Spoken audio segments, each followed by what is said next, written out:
Our first guest tonight is the Joint Artificial Intelligence Center's Chief of Strategy and Policy, Mark Beall. Mark, thank you for joining us. What's your assessment of whether this Unitree vulnerability was an intentional surveillance mechanism or simply reckless engineering? Hi, Chanel. It's really wonderful to be here. I was the former Joint AI Center Chief of Policy. Yeah, that's a great question. In some respects, it doesn't really matter. I think the Chinese Communist Party's track record of irresponsible use of technology sort of tells us all we need to know. And we have to be very careful in how we use and import this type of technology. Well, you also were helping guide policy at the Pentagon at DoD, and I know that that over there you're privy to a lot more information than the general public is. Given your experience about how our government is working through these issues, is aware of these issues, where do you think we are right now in vulnerability? Yeah, it's a great question. So many people, myself included, have believed that AI is emerging as a very important and strategic technology for the United States.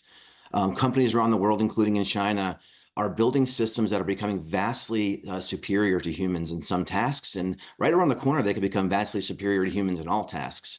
And so I think for many years, folks have sort of felt good about saying the Chinese were, a little bit behind us. And today, that's simply not the case. The Chinese and the United States are neck and neck in this race to build powerful AI systems. And this is a precarious situation for the country.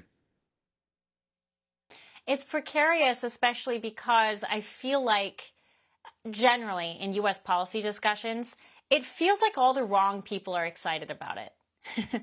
And the people who are otherwise pretty versed on the Constitution, versed on civil liberties, those people seem to kind of push AI away and kind of think of it as something that's a little bit scary.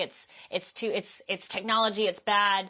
And then all the people who are excited about it are the people who want to take control over it, and people who are generally statists, people who tend to like the idea that people can be controlled by this stuff.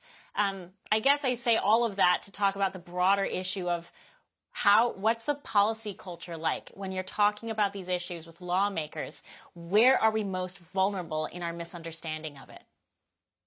Yeah, that's a great question. And for many years, there's been a huge and critical divide between the folks who understand what's going on in Silicon Valley and the people that have to make governance decisions on behalf of the American people here in Washington. And I think the biggest gap I'm seeing right now is folks in Washington are struggling to realize just how powerful this technology is poised to become.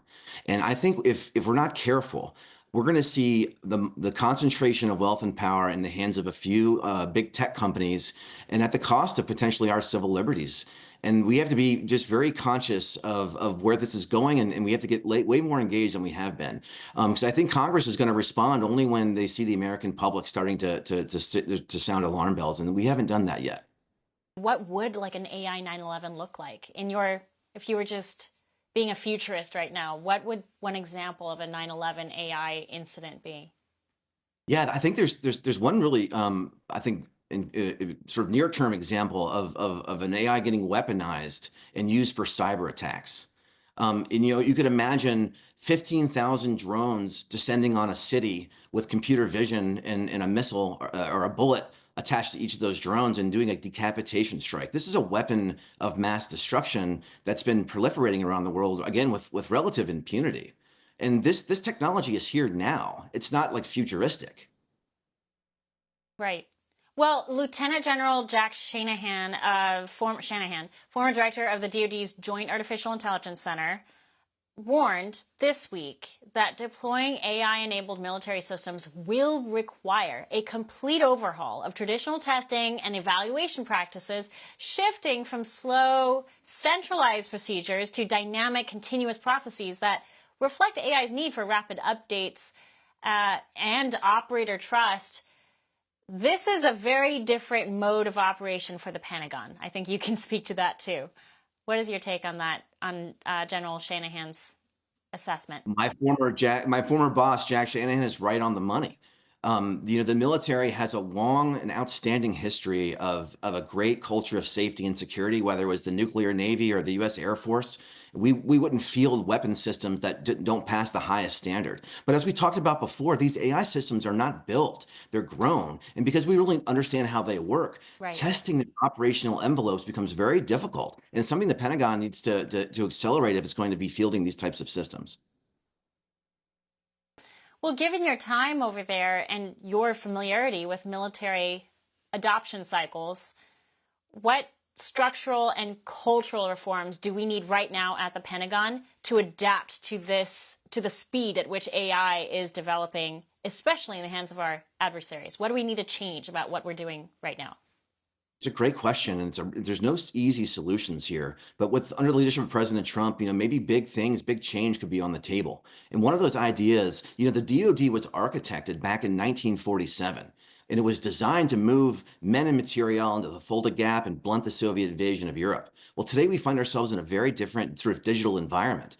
And if you could imagine, what would the National Security Act of 2026 look like, and how would that re-architect the entire national security enterprise so that it can take advantage and move at the speed required by modern day technologies?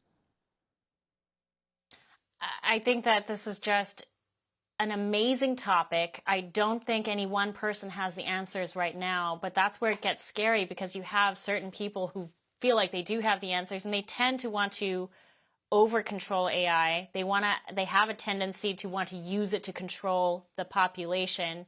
And I think that's a blind spot right now, frankly, with people in leadership positions. So thank you for what you do. Thank you for the information. We look forward to having you back on. This is not going to go away anytime soon. Thanks, Chanel.